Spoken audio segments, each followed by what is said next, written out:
I'm honored today to co-convene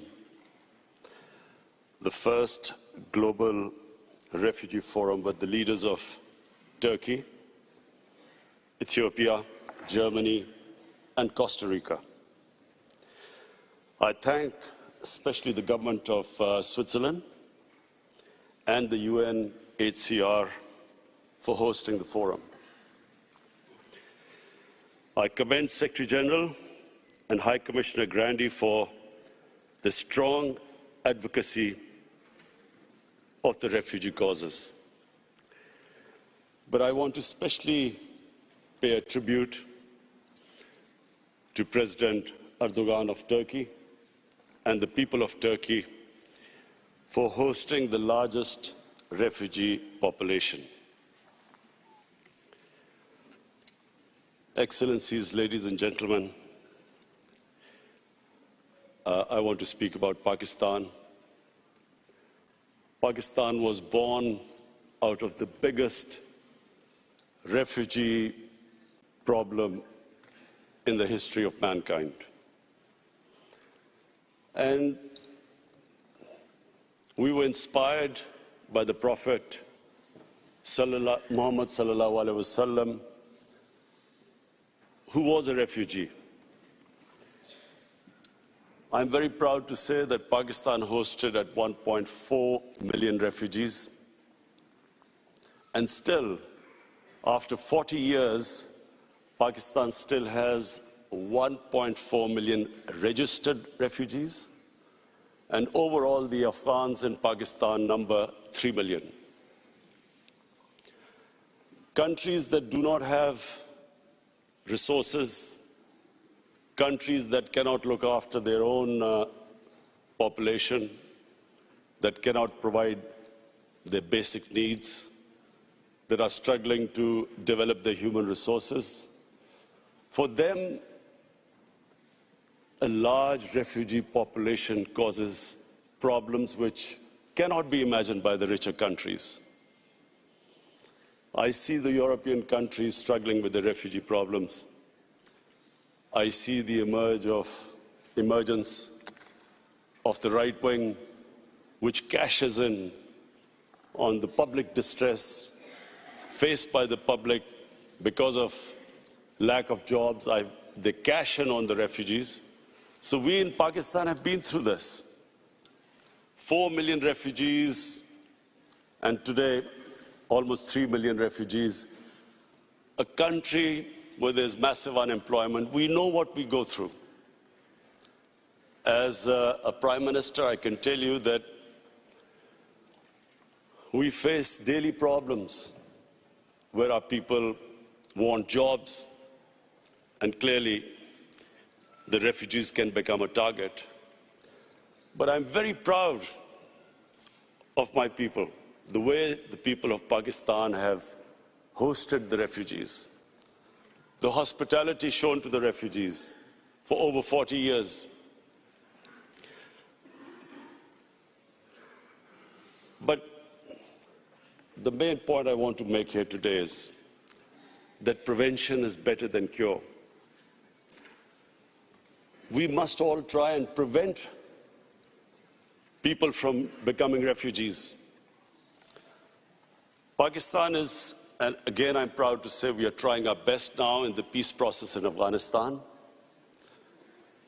so that the refugees can go back with dignity. And we are praying that this peace process now succeeds. There's a political settlement in Afghanistan, so that the people of Afghanistan who've been suffering for 40 years of conflict, finally, they too can enjoy the dividends of peace. Mr.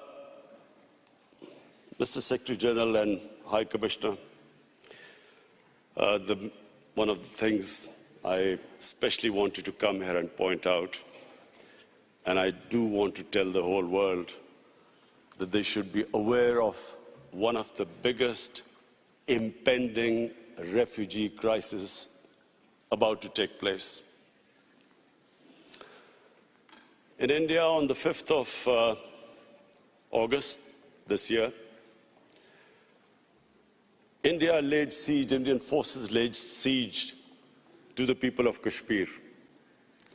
Since 5th of August, 8 million Kashmiris have been literally shut inside.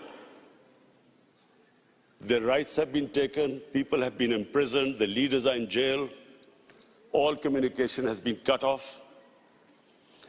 But the most important thing which the world needs to understand is that the professed aim is to change the demography of Kashmir from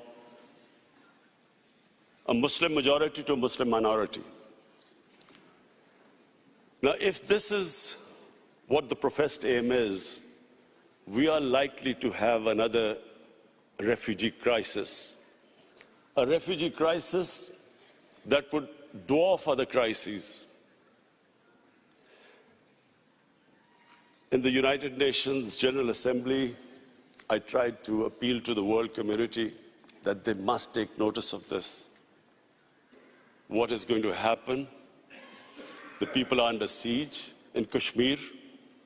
Whenever the curfew is lifted, there are 900,000 Indian troops there. What is going to happen then? They're trying to change the demography by settling in Hindu population into Kashmir. What is going to happen then? So we know from our past experience, prevention is better than cure. If the world acts right now and puts pressure on the Indian government to stop this illegal activity, we could prevent this crisis. But we all know once a crisis starts, once there is a crisis, we all know that it's, as we know right now, as we know what is happening, as we know what is going on in Turkey with the refugees, we all know that it's very difficult, it's complicated. So many issues come in the way. So number one, I would like the world community to take notice of what is happening. We in Pakistan are not just worried that there will be a refugee crisis. We are worried that this could lead to a conflict between two nuclear-armed countries. And so the Secretary General of UN is sitting here. I'm looking forward to inviting you to Pakistan in February when we host the refugee conference there. But I would really appeal to the world community that this is the time to take notice. Secondly, there is another thing happening in India. In Assam, the government has passed a Citizen Registration Act. What does that mean? That means that every citizen has to prove their citizenship. This is what happened in Myanmar. Before the ethnic cleansing of Muslims started there, they were all supposed to first prove their citizenship. This is what is happening in Assam. Some 2 million people, mostly Muslims, are now required to prove that they actually are citizens of India. And according to one of the Indian ministers, the same act will, by 2024, will be all over India. So, along with this act, there is another law just recently passed, that from Pakistan, Afghanistan, and Bangladesh, any minority that is persecuted can find citizenship in India. That means that anyone except Muslims can find citizenship in India. So therefore, if you put these two acts together, when this act goes all over India, where every citizen will have to prove their citizenship, Secretary General, please understand the implications. There are 200 million Muslims in India. So anyone who cannot prove the registration will be deregistered as a citizen, except that all other religious minorities, Hindus, Sikhs, Christians, they can come back and seek asylum in India, so they will get citizenship, but not Muslims.